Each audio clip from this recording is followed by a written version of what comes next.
Y el día de hoy vamos a estar estudiando un tema que es bastante, podríamos decir, complejo y que a lo largo de la historia se ha prestado a muchas malas interpretaciones. Entonces, este es uno de los lugares, teológicamente hablando, que es más fácil errar. ¿Por qué? Porque para poder comprenderlo correctamente necesitas comprender toda la escritura bien y en tener un entendimiento claro del desarrollo de la escritura y cómo las distintas partes se relacionan entre sí. Hay múltiples errores que pueden surgir de nuestra comprensión de cómo fueron salvas las personas en el Antiguo Testamento. Y con los pastores decidimos que esta pudiera ser una buena lección que ayude a aclarar a veces ciertas dudas que pueden haber, ciertos comentarios que pueden ser quizás erróneos en torno a cómo fueron salvas las personas en el Antiguo Testamento. Pero antes de empezar, ¿por qué creen que deberíamos definir cuidadosamente cómo fueron salvas las personas en el Antiguo Testamento? ¿Por qué creen que es un tema importante y digno de ser revisado en detalle? ¿Por qué debe ser importante? Porque en ese momento todavía no había llegado el Mesías. Ok, primero es súper bueno el punto que dice Omar. Tengo que tratar de entender bien porque Cristo todavía no había venido. Por lo tanto, tengo que saber qué pasó con ese grupo de personas antes que Jesús apareciera, ¿no? Y eso es excelente porque desde el Nuevo Testamento, desde la aparición de Cristo, parece relativamente sencillo, ¿no? Pero ¿qué pasa antes? Excelente, muy bien, Omar. ¿Qué más? ¿Por qué otra razón debería ser importante revisar esto? ¿Moni? Porque son creyentes, son nuestros hermanos. Ok. Cómo entender también el plan de redención Uh-huh. para ellos. Excelente. Si uno lee Hebreos capítulo 11, se describe una cantidad de personas que comparten una fe con nosotros, ¿no? Por la fe Abraham, por la fe Moisés. Por lo tanto, se nos presenta como que hay una unidad entre nosotros y los creyentes del Antiguo Testamento. Entonces hay que entender bien cómo se traza esa unidad. ¿Qué más? ¿Por qué más sería importante? ¿Qué errores si es que algo o han escuchado o qué han oído? Ni siquiera llamemos los errores, ya vamos a llegar a eso. ¿Qué han oído? No tienen que casarse con la idea si no están seguros, pero ¿qué han oído sobre cómo eran salvas las personas en el Antiguo Testamento? Ok, eran salvas por los sacrificios. Excelente. Ese es algo que vamos a revisar en la lección. ¿Qué más? ¿Cómo más han escuchado que eran salvas las personas en el Antiguo Testamento? Pues creo que solamente por fe. Ok, por fe. Vamos a llegar ahí. ¿Qué más? O si el hermano poder entender el perdón sacrificial y el perdón por la gracia de Dios. Ok, entender el perdón. ¿Qué más han oído sobre cómo eran salvas las personas en el Antiguo Testamento? Fieles podían ser las leyes terrenales que estaban impuestas. Excelente. ¿Eran salvos acaso por guardar la ley? Y ese es justamente uno de los puntos que queremos tocar en esta lección. Entonces, primero, para empezar, tenemos que entender, y si entendemos esto, todo el resto va a caer en su debido orden. Y esto es lo siguiente: el fundamento de toda salvación en cualquier momento de la historia de la humanidad, siempre y siempre y siempre es la gracia de Dios. Primero, ese es el punto base. Tenemos que, si yo entiendo bien esto, cómo interprete el resto del Antiguo Testamento va a caer en su debido orden. Entonces, ¿qué significa esto?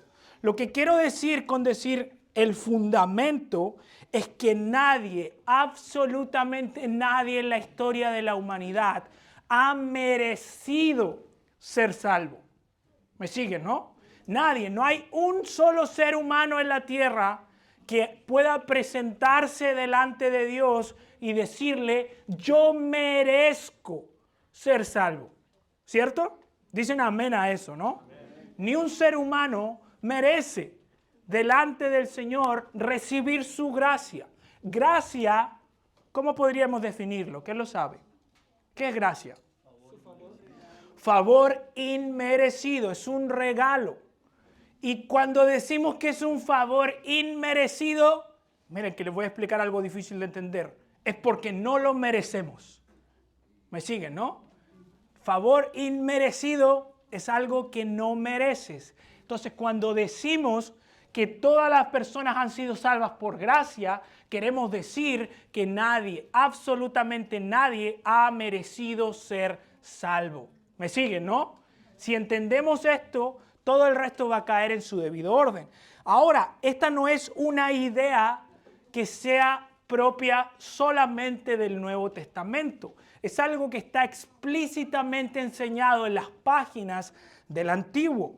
Observen, por favor, lo que dice Jonás 2:9. La salvación pertenece ¿a quién? Al Señor. O sea, el autor de esa salvación, ¿quién es? El Señor, porque es Él quien nos opera gracia. Y Efesios 2:8 dice, porque por gracia sois salvos por medio de la fe, y esto no de vosotros, pues es don de Dios. ¿Y qué es un don, mis hermanos? Un regalo, ¿no?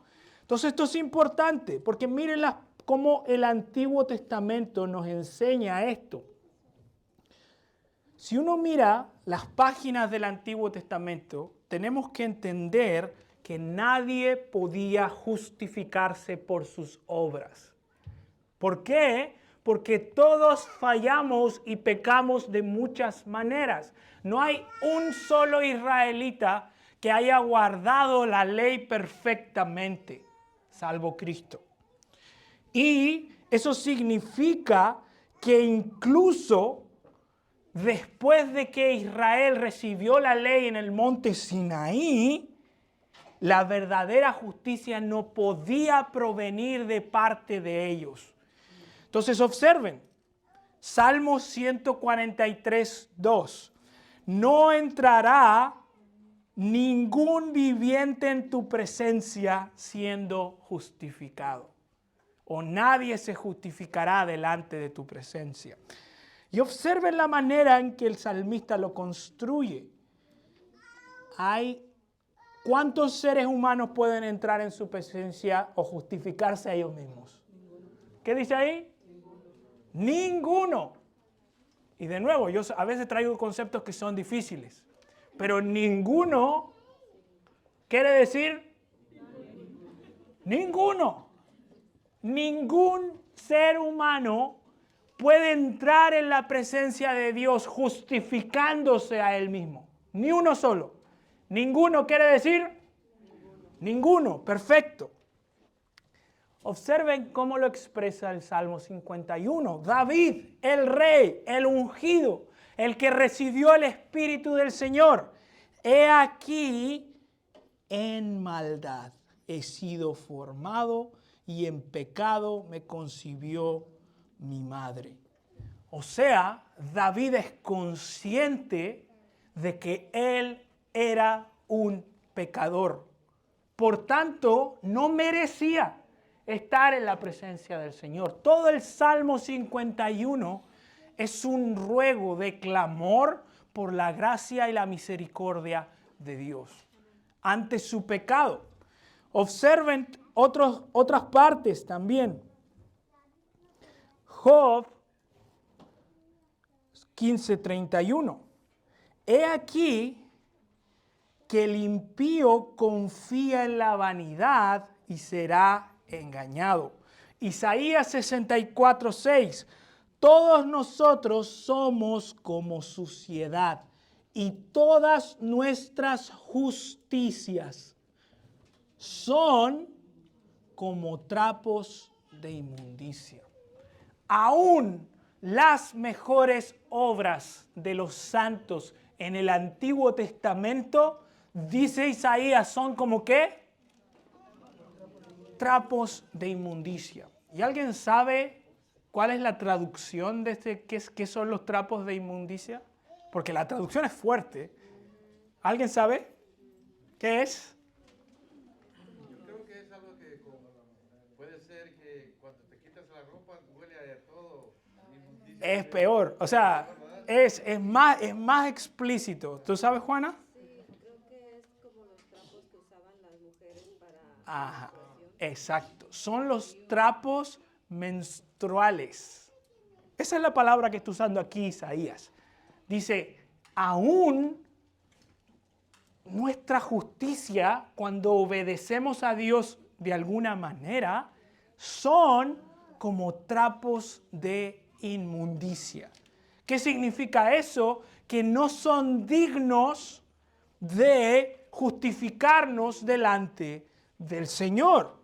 Entonces eso es importante, porque nos deja la pregunta, si Israel y ningún ser humano en el Antiguo Testamento podía justificarse por sus obras, hasta ahí estamos bien, ¿no? Siempre es la gracia.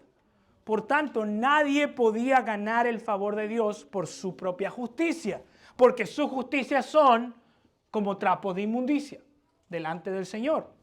Entonces la pregunta más difícil es, ¿para qué fue dada la ley? ¿No? Esa es la pregunta difícil. ¿Por qué entonces Dios le dio una ley a Israel? Y la respuesta obviamente nos va a ayudar a entender mejor cómo fueron salvas las personas en el Antiguo Testamento. Y voy a pedirle a alguien si pudiera leer esta definición fuerte y claro. ¿Quién puede leerlo? El que quiera, por favor. Solo fuerte mientras yo aprovecho y tomo agüita. El último párrafo, sí, es el mismo. Dice, en resumen, la ley no fue dada para ser salvo por medio de ella, sino para que ella nos condujera a Cristo al exponer claramente la santidad de Dios y la necesidad de un Salvador. Perfecto. ¿Por qué Dios dio una ley a Israel? Primero, no para que la gente fuera salva por la ley. Eso es lo primero, ¿no? Lo primero es que la ley no fue dada para que nos justificáramos con Dios. ¿Cómo lo probamos? Romanos 3:20. Dice, porque por las obras de la ley, ningún ser humano será justificado delante de él, pues por medio de la ley viene el conocimiento del pecado. Y vamos de nuevo con análisis complejos. Ningún ser humano. ¿Cuántos seres humanos podrían justificarse por la ley? Clarito, ¿no? Está transparente, ¿no? Entonces, si tú escuchas que la gente en el Antiguo Testamento fue salva por guardar la ley, tú abres Romanos 3:20 y dices, por las obras de la ley, ningún ser humano será justificado delante de él. Transparente, ¿no? Por lo tanto, la ley no fue dada, y vuelvo a la definición, para ser salvo por medio de ella. Ese no es el propósito. No fue para ser salvo. ¿Correcto? Sino, ¿para qué fue la ley? La ley es para que nos condujera a Cristo. Y aquí dos maneras en que la ley nos conduce a Cristo. Primero, la ley nos presenta claramente la santidad de Dios. Y observen, pues por medio de la ley viene el conocimiento del pecado. Entonces dice Pablo en su argumento en Romanos que por el mandamiento que Dios da se expone que yo soy un pecador. Dios dice, no mentirás. Entonces, cuando yo miro mi propia vida, digo, ¿hay aquí alguno que alguna vez haya dicho alguna mentira? Levante su mano. Y el que no la levantó es porque es mentiroso. Entonces más encima cumple la palabra que está ahí escrita. Entonces, la ley se fue dada para que conociéramos nuestra condición pecadora. ¿Me siguen, no? No codiciarás. Y como codicio, el mandamiento me mata. ¿Me siguen, no? No matarás. Y como en mi corazón hay enojo, hay ira, hay venganza, se expone que Dios es santo y yo no. ¿Me siguen, no? Entonces, ese es el primer propósito de la ley. Y al ver el conocimiento de la ley, ese conocimiento de la santidad de Dios, me conduce a la necesidad de un Salvador. ¿Por qué la ley incluye sacrificios? ¿Por qué? Porque los israelitas sabían que sus obras no eran suficientes para salvarlos. Por tanto, los sacrificios eran un tipo, un modelo de lo que Dios iba a hacer en el futuro, para limpiarlos de su iniquidad, de sus pecados. Miren Gálatas 2:16. Le voy a pedir a Joel, ¿puedes leer Gálatas 2:16 fuerte y claro? Dice, sin embargo, sabiendo que el hombre no es justificado por las obras de la ley, sino mediante la fe en Cristo Jesús, también nosotros hemos creído en Cristo Jesús para que seamos justificados por la fe en Cristo y no por las obras de la ley, puesto que por las obras de la ley nadie será justificado. De nuevo, mis hermanos, el texto es transparente. Puesto que por las obras de la ley, ¿cuántos pueden ser justificados? Nadie. Y nadie, esto parece broma, pero nadie quiere decir nadie. Entonces, de nuevo, si usted escucha que en el Antiguo Testamento la gente se salvó por guardar la ley, usted saca Gálatas 2:16 y dice, por las obras de la ley, nadie será justificado. Nadie. Ni uno solo. Ni el más santo. Ni el más bueno. Ni Enoc. Ni Matusalem. Ni Elías, que fue llevado en un carro de fuego. Nadie. Absolutamente nadie. Nadie será justificado por sus obras. Porque yo decía al comienzo, el fundamento de toda salvación es la gracia de Dios. Un regalo inmerecido. Y tengo más.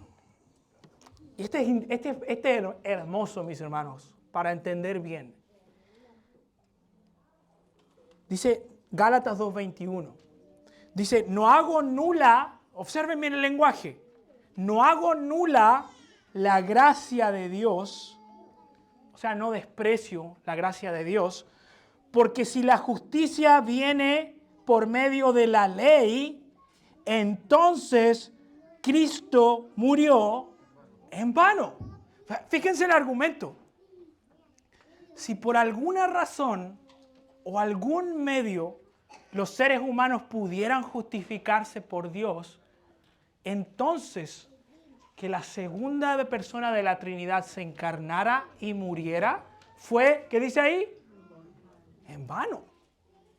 O sea, si por alguna razón yo pienso que me puedo justificar a mí mismo por mis obras delante de Dios, si por alguna razón yo creo que por mi justicia puedo presentarme delante del trono de Dios y decirle, yo soy justo, entonces en vano Dios envió a su Hijo a morir. Si hubiera otro camino, otra vía, Cristo no hubiese venido.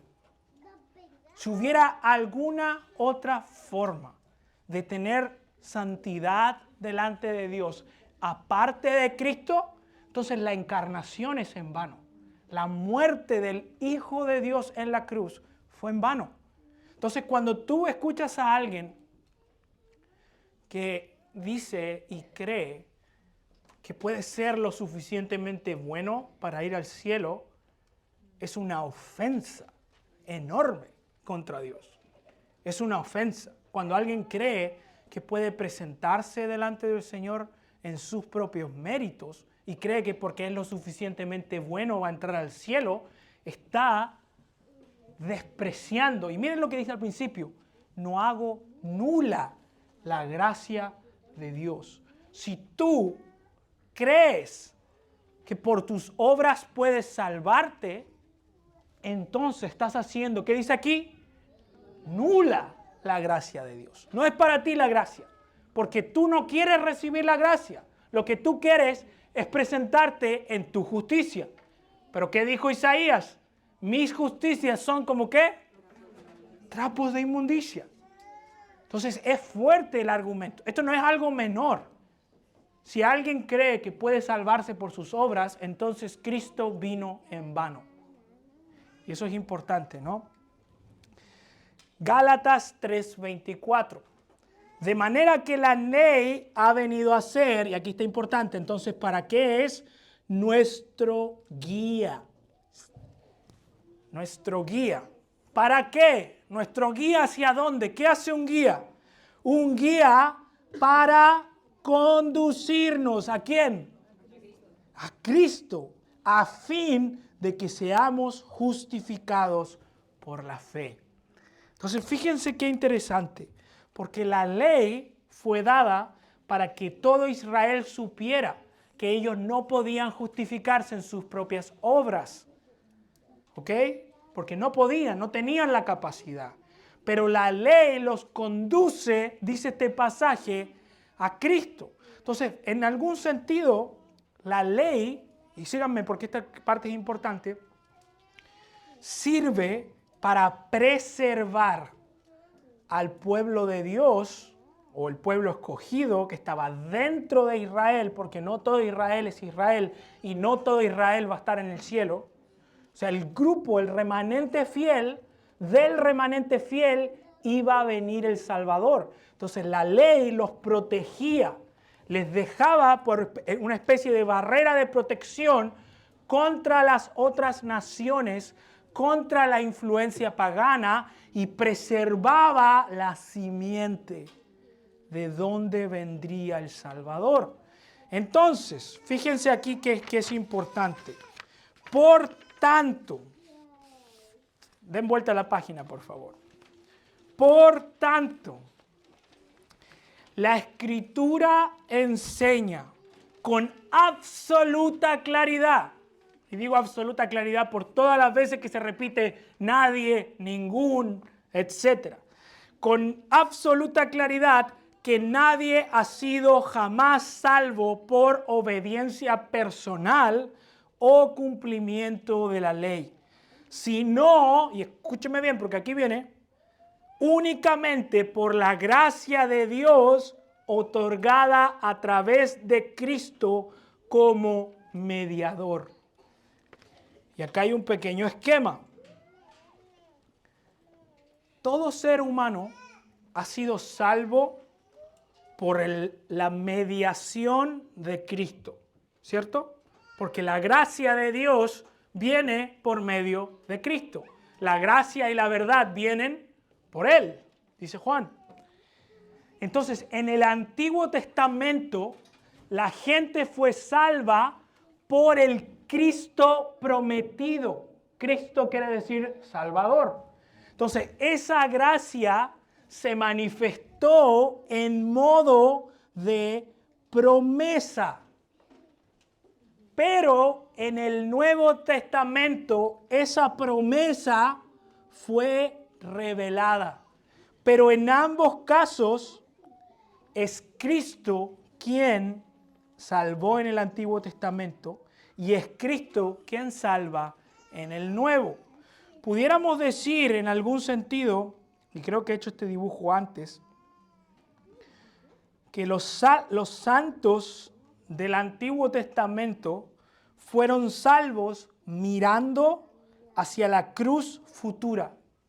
Y los salvos del Nuevo Testamento fueron salvos a través de la cruz pasada. Entonces, si tú lo entiendes bien, la gracia de Dios en Cristo es el objeto de nuestra fe y salvación en toda época. Ahora, en el Antiguo Testamento, esa fe fue manifestada como una promesa. Entonces, desde que Adán y Eva pecan, en Génesis capítulo 3, versículo 15, se revela que un día vendría un Salvador. Entonces, desde ahí en adelante, todos los seres humanos han mirado esa promesa en el Antiguo Testamento, ¿cierto? ¿Cómo sabemos que Adán creyó? ¿Cómo sabemos que Adán llegó a creer esa promesa? Bueno, cuando tuvo que ponerle nombre a su mujer, le puso por nombre Eva. ¿Y alguien sabe qué significa Eva? Madre de todos los vivientes.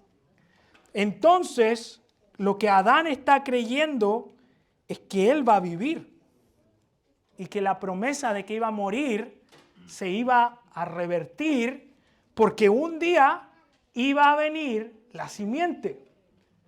Los padres de Noé le ponen Noé porque creen este es el que nos va a librar de nuestras aflicciones. ¿Qué están mirando? La promesa. La promesa. La promesa. A Abraham, en Génesis capítulo 12, versículo 1 al 3, se le promete: en tu simiente serán benditas todas las familias de la tierra. ¿Qué está mirando? La promesa. A David se les promete un descendiente de su linaje que iba a ser rey y que los iba a librar. ¿Quién es? La promesa. La promesa. En Isaías viene un retoño, un vástago de David. ¿Quién es? La promesa. Entonces, toda la historia del Antiguo Testamento nos apunta a la simiente. Y es increíble porque como la manera en que Gálatas creo que es el libro más importante para entender esto. Gálatas y algunas partes de Romanos, obviamente. Porque, y fíjense si quieren un lápiz para que marquen aquí en sus hojas. Dije, los santos del Antiguo Testamento fueron justificados porque creyeron en la promesa divina de salvación, confiando que Dios proveería el sacrificio necesario. Entonces, miren cómo lo dice Gálatas. Gálatas 3:8.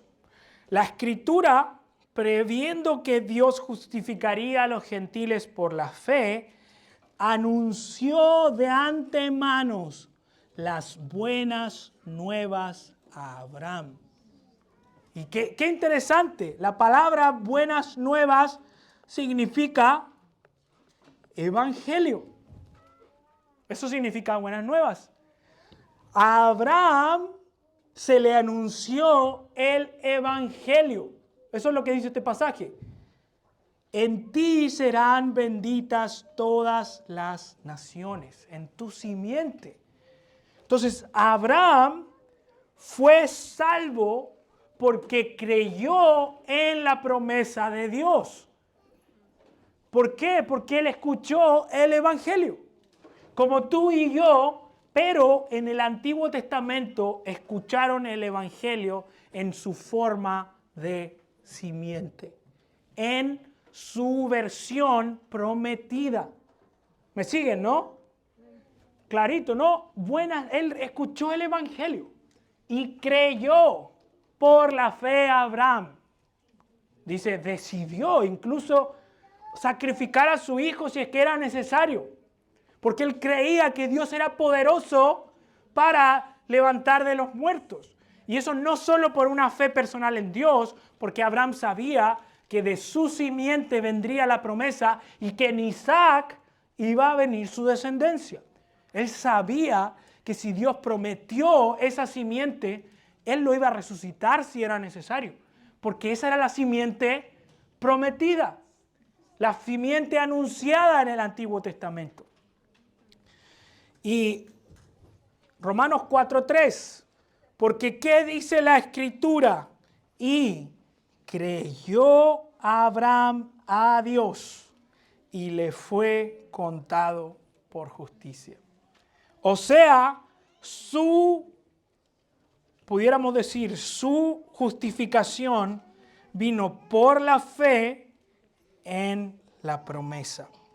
Y la promesa, obviamente, era la promesa de un Salvador. Entonces seguimos, la promesa de un Salvador. En resumen, puse aquí, ¿cómo estamos de tiempo? Estamos bien. En el Antiguo Testamento fueron salvos por la fe en la promesa de un Redentor venidero, y en el Nuevo Testamento fueron salvos por la fe en el Redentor ya manifestado, Jesucristo. ¿Se dan cuenta que si yo leo el Antiguo Testamento así es más coherente, no? Es más coherente con toda la Biblia. ¿Por qué? Porque digo, todo ser humano ha sido salvo solo por gracia. Todo ser humano ha sido salvo solo por Cristo. Porque hay un solo mediador entre Dios y los hombres. Y eso aplica para los dos periodos de la historia, Antiguo y Nuevo Testamento. No es antes Jesús es el único mediador en el Nuevo Testamento. ¿Eso dice sus Biblias?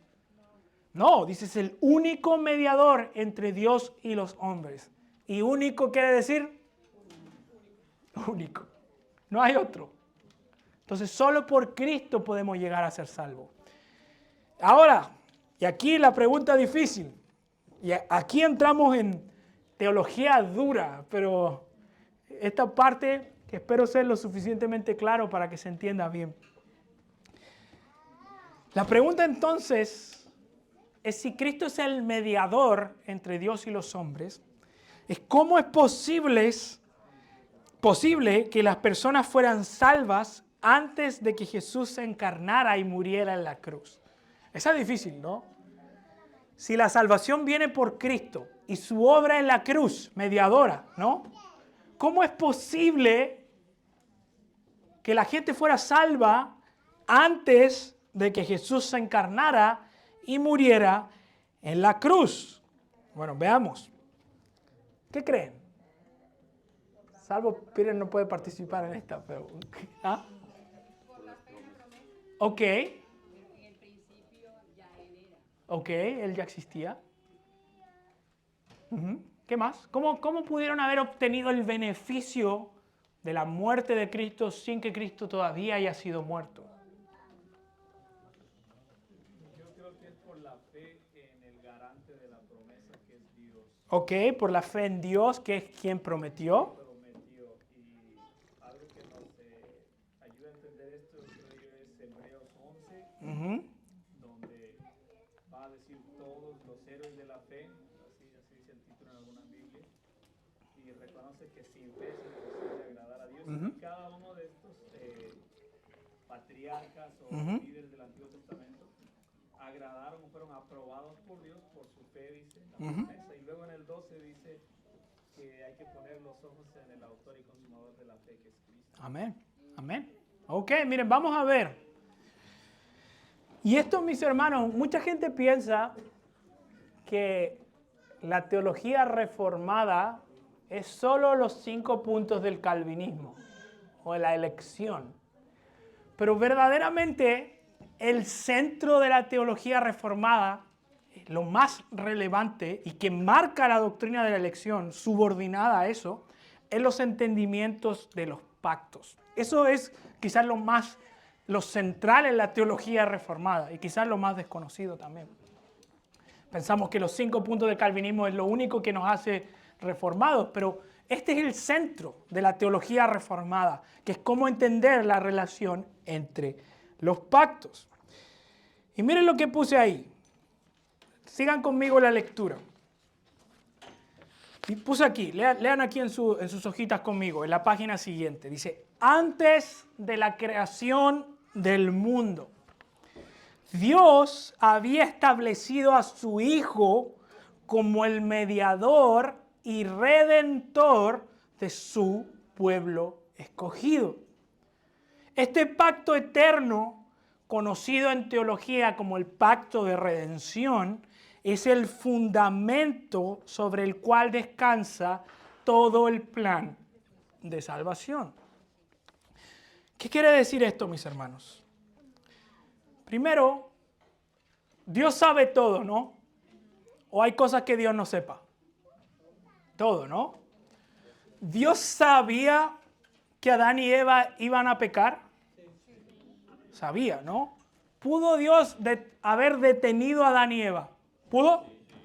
Absolutamente. Y la pregunta entonces es ¿por qué Dios permitió en su soberanía que Adán y Eva avanzaran en el camino que iban? Y la respuesta a eso es que Dios ya tenía un plan.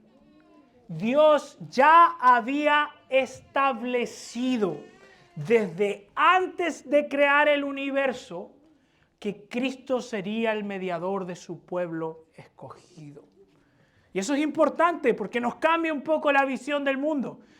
Dios no está reaccionando. Oh, no, Adán y Eva pecaron, ¿qué vamos a hacer ahora? ¿Cómo vamos a responder en este momento? No, Dios ya tenía un plan. ¿Saben por qué después de pecar, Adán y Eva no fueron fulminados automáticamente? Porque Cristo ya había sido establecido como un mediador. ¿Por qué Dios en Génesis puede acercarse a Adán y Eva y buscarlos? Porque ya había un mediador entre ellos. Porque ese mediador fue establecido antes de la fundación del mundo. Y si no me creen, 1 de Pedro 1:20. Cristo fue destinado antes de la fundación del mundo. Y Cristo es un título que significa Salvador o Mesías. El Salvador fue destinado ¿cuándo? Antes de la fundación del mundo, pero manifestado en los últimos tiempos por amor a nosotros. Entonces, la obra mediadora de Cristo estaba activa antes de que el mundo fuera creado, porque Él fue establecido como el mediador entre Dios y los hombres, antes de que Adán y Eva pecaran. Hebreos, Cristo es mediador de un nuevo pacto para redención de las transgresiones cometidas bajo el primer pacto. O sea, Cristo es un mediador manifestado en el nuevo pacto para que su obra tenga efecto también en el antiguo. Apocalipsis 13:8. Adorarán a la bestia todos los que moran en la tierra, cuyos nombres no han sido escritos. ¿Cuándo escribió Dios este libro? ¿Qué dice aquí? Desde la fundación del mundo, en el libro de la vida del Cordero que fue inmolado. ¿Qué significa esto en la práctica? Que antes de que el mundo fuera creado, Dios escribió o trazó que un grupo de personas escogidas iban a formar parte del libro de la vida del Cordero que fue inmolado. O sea, Cristo como mediador, como Cordero inmolado, ya existía como plan desde la fundación del mundo, desde el comienzo. O sea, el punto de esto es que Dios no está reaccionando. Dios tenía un plan y ese plan incluye el Cordero inmolado. El Cordero que iba a venir como un redentor, como un salvador. Y todo el Antiguo Testamento, mis hermanos, apunta hacia Cristo. Toda la Escritura da testimonio de mí. Hasta aquí, ¿me siguen? Preguntas. Si pudiéramos, entonces diríamos, en algún sentido, digamos, este círculo es la creación. Acá está el Nuevo Testamento. Nuevo Testamento. Creo que es más fácil si lo hago aquí. Creo que este es el último. Sí. Entonces, pudiéramos decir, aquí está la creación, si lo pongo para allá, Nuevo Testamento, nuevos cielos y nueva tierra, cruz. Si alguien me busca de pasadita un plumón de mejor calidad en alguna sala, se lo agradezco. Mientras voy escribiendo, que este no. Hay otro ahí, pero ese está peor. Se supone que yo había revisado este y se supone que este era el bueno. Entonces, gracias, John. Muchas gracias. Entonces, este sí que sí. La cruz, Antiguo Testamento y Nuevo Testamento. Este pasaje me está diciendo que Dios, que es trino, son Padre, Hijo, voy a poner Padre arriba mejor, Espíritu Santo y Hijo, antes de que el mundo existiera, antes de que el mundo fuera creado, planeó el plan de salvación. O sea, el Hijo voluntariamente decidió tomar el consejo del Padre, venir en el poder del Espíritu en el futuro para redimir, gracias Juana, para redimir un pueblo de toda lengua, tribu y nación. Entonces, cuando Adán y Eva pecan aquí, esta promesa de redención ya estaba activa, ya estaba funcionando, porque es un plan, dice lo que acabamos de leer, eterno. ¿Me siguen, no? Un plan eterno. No es un plan temporal, es un plan eterno que Dios trazó antes de que el mundo fuera creado para salvar a un grupo, ¿cierto? Y si uno mira parte de los primeros capítulos de Génesis, hay dos simientes. Está la simiente de la mujer y está la simiente de la serpiente. Entonces, dos hermanos se pelean. Uno mata al otro. ¿Cuál creen que es la simiente de la serpiente? El asesino, ¿no? Porque Satanás es asesino desde el principio. Entonces hay una lucha entre dos simientes. Hay una simiente escogida, eterna, por gracia, que se manifiesta en todo el Antiguo Testamento, donde son salvos por mirar hacia esa cruz. Entonces, cuando yo pienso en todos los símbolos del Antiguo Testamento, el templo, la presencia de Dios, la mediación de Dios con los hombres, ¿a qué apunta? Al mediador, al sacrificio. El sacerdote, de nuevo, otra promesa que apunta a que un día vendría un redentor. Todas las partes del Antiguo Testamento culminan en Cristo, apuntan hacia Cristo. La ley, yo no vine a abrogar, vine a, dice Jesús, cumplir. O sea, Él es el cumplimiento de la ley, el verdadero israelita que siempre obedeció la ley. Y piensa en cualquier parte del Antiguo Testamento. Todas las partes del Antiguo Testamento, leídas correctamente, deben desembocar en Cristo. Y no son un fin en sí mismo. Dios nos dio la promesa del templo para que nos imaginemos un futuro templo en el futuro. No, Él es el templo. Él es el templo. Él es el que se tabernaculizó entre los hombres. Entonces, esa es la promesa. Hasta aquí. ¿Me siguen? Clarito, ¿no? Entonces, volvemos a lo que yo les decía antes. Es la gracia de Dios manifestada en Cristo. Ahora, si yo leo ahora el Antiguo Testamento así, ¿cómo se abren mis ojos, no? Al ver al mediador prometido. Porque ahora yo leo los salmos y ellos clamando por misericordia y digo, ese es mi Cristo, prometido para ellos, pero el mismo objeto de fe. Y así compartimos una misma fe y no dos fe diferentes. Ahora, quizás el gran problema para entender esto es que en el Antiguo Testamento Israel es una entidad étnica, una nación, por decirlo así.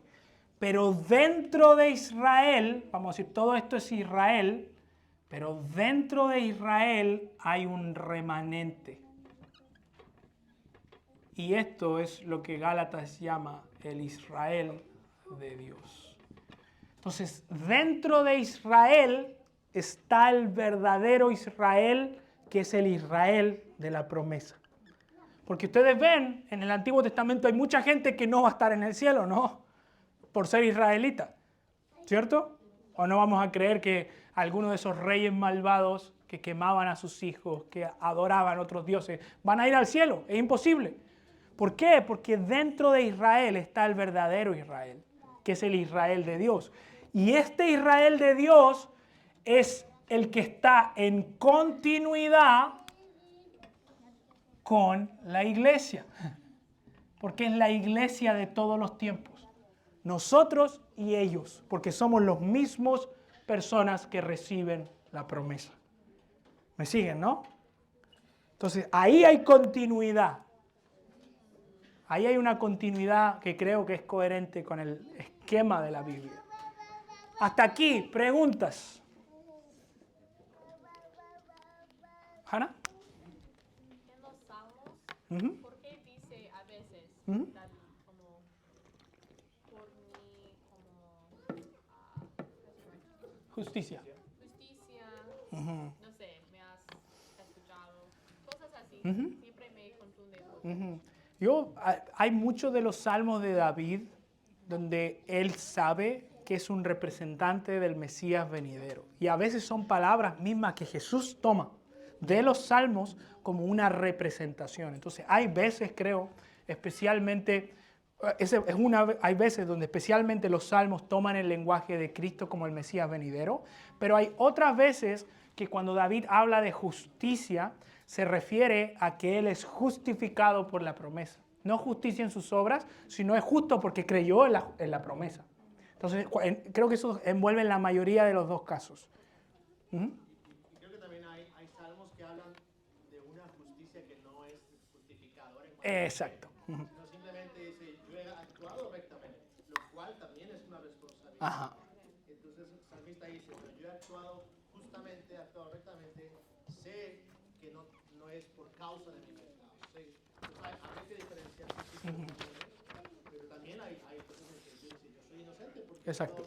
y está bien, Como, se contrapone con la fe. como David y Saúl. Obviamente, Saúl lo estaba persiguiendo injustamente. Y él puede decir, hey, esto es injusto. Pero él no está clamando ser justificado por esas obras.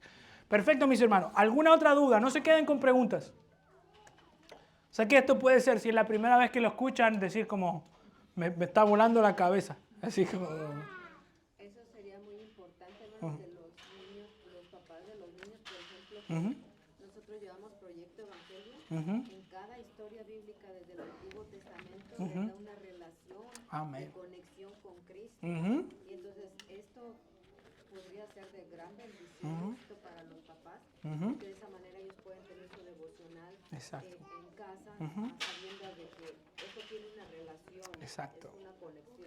Exacto, no son dos historias diferentes. Es la historia de salvación del pueblo escogido por toda la historia en dos administraciones diferentes.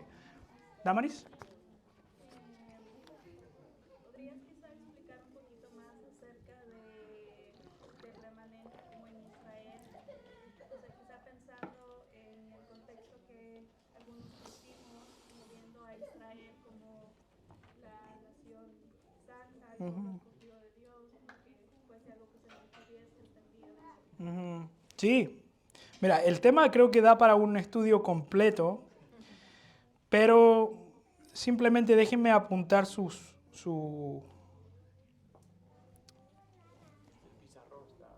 Oh, sí.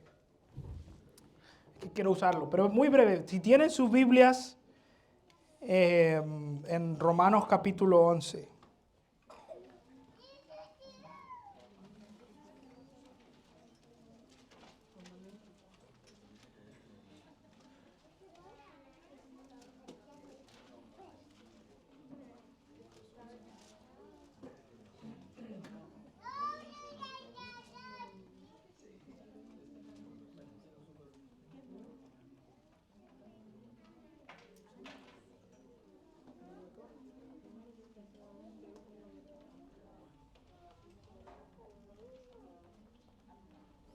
Vamos a partir del 9. Desde el 9 al 11 es quizás el pasaje, la parte más clara. Y voy a hacerlo breve, una vez, en algún momento quizás podemos estudiarlo en la escuela bíblica más en detalle. Pero todo Romanos 9, Romanos capítulo 8, está dando todo el contexto de todas las bendiciones que recibe el pueblo de Dios en su unión con Cristo. Todo el capítulo 8 de Romanos. Y el capítulo 9, Pablo introduce una pregunta implícita. Pablo introduce una pregunta implícita. Que me quedo logrando un poquito.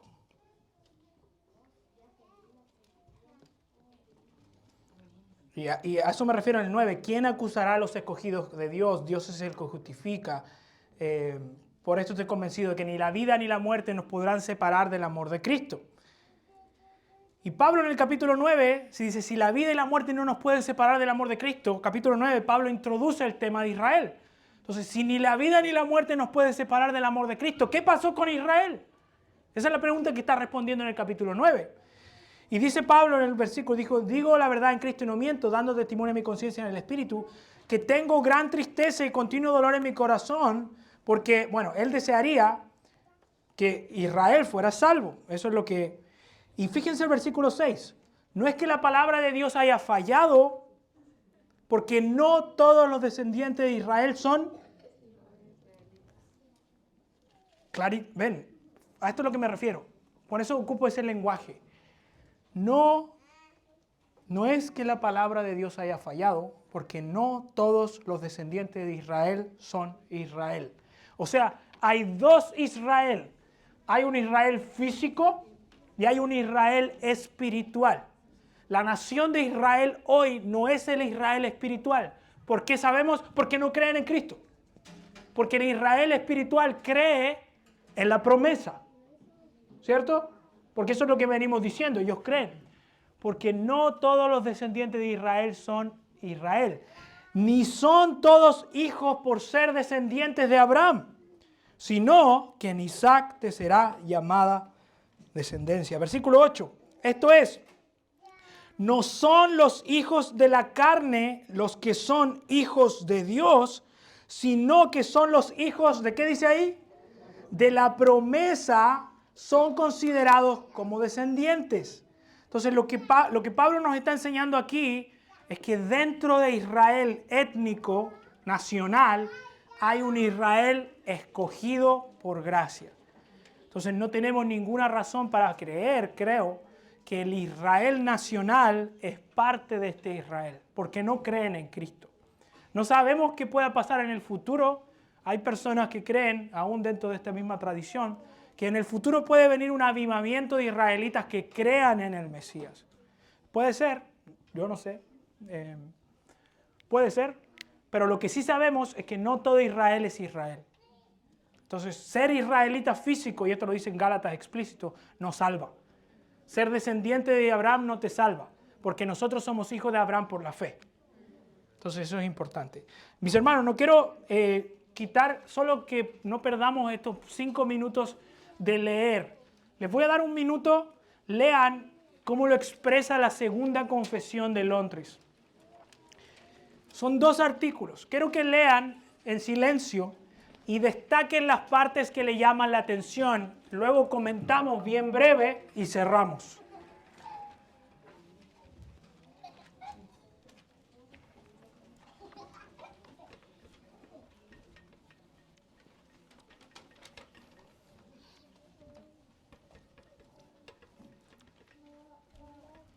Lean en silencio y vayan tomando las partes que les llaman la atención. Esa es la segunda confesión bautista de Londres de 1689.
Muy breve, tomemos 5 minutos y cerramos. Partes que le llamen la atención de esta confesión de fe, que por cierto está en completa armonía con lo que estamos enseñando y creo que creemos en la iglesia.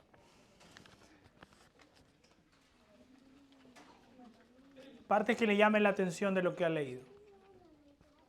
La primera es la distancia entre la criatura y el creador. Ok. Y la imposibilidad de la criatura, por más buena que fuese, de alcanzar algo para su salvación. Perfecto. Hay una distancia infinita entre el creador y su criatura caída más encima. Por tanto, solo puede acercarse a Dios si es que Dios toma la iniciativa. Perfecto. ¿Qué más? Vamos a poner ahí iniciativa divina. Porque si no, la criatura no podría acercarse a Dios. ¿Qué más? Dice también, además habiéndose el hombre colocado así mismo bajo la maldición de la ley a causa de su caída. Ajá, más encima es un pecador que estaba bajo condenación después de pecar. Excelente. Que iniciativa divina porque el ser humano es pecador.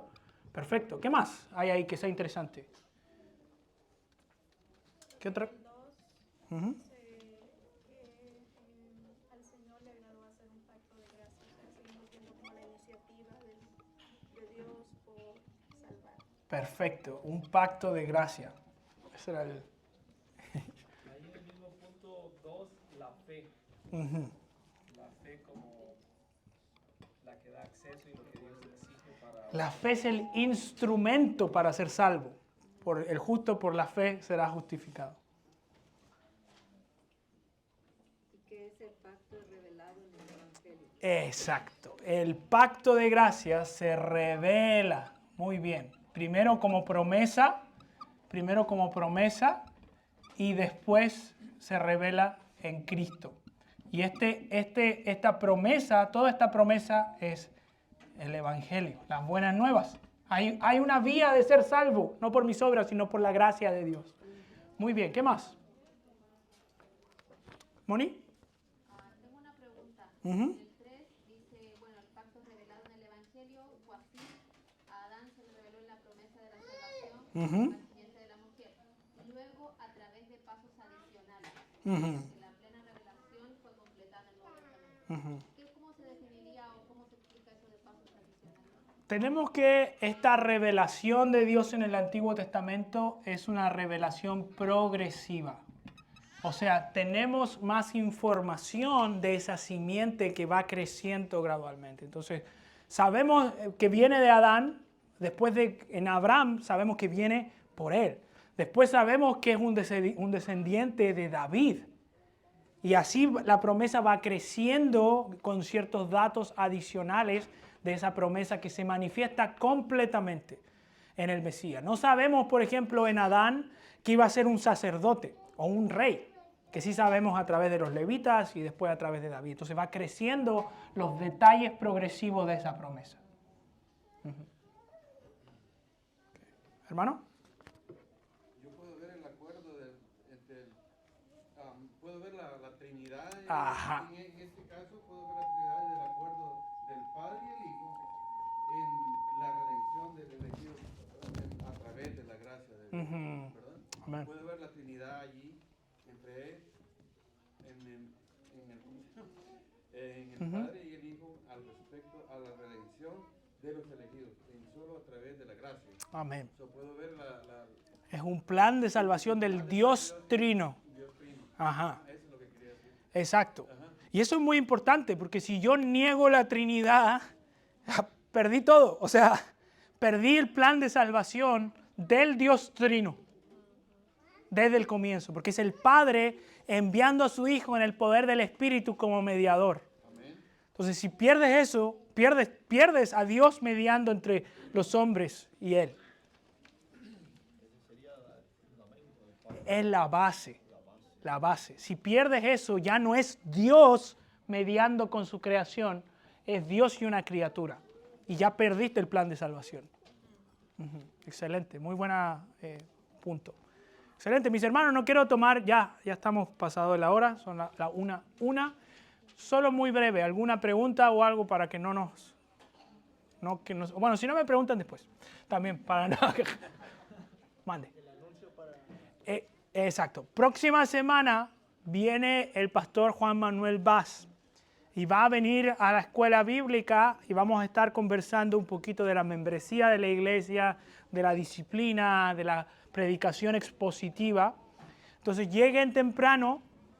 Vamos a tratar obviamente de tener más sillas y todo, pero para que se organicen y estén desde aquí, desde temprano. Y no vamos a tener break de comida, porque mucha organización, puede generar más problemas que lo que vaya. Así que tomen buen desayuno, desayunen doble si es necesario, o traigan su sándwich ahí en el lunch. Va a haber café solamente. Exacto. Café y quizá unas galletitas ahí. Ok, así que coman bien, huevitos y algo en la mañana. Así que coman bien. Vamos a orar, hermanos, para que vamos al tiempo de break. Señor, gracias por mostrarnos tu gracia, tu amor para la humanidad en todo tiempo. Y pedimos, Señor, que tú nos ayudes a perseverar en esta gracia, a vivir para tu honra, Señor, y a gozarnos de lo que tú has dicho en el Antiguo Testamento, sabiendo que es la promesa de tu pueblo, Señor. Bendícenos, Señor, y bendice este día en el nombre de Jesús. Amén.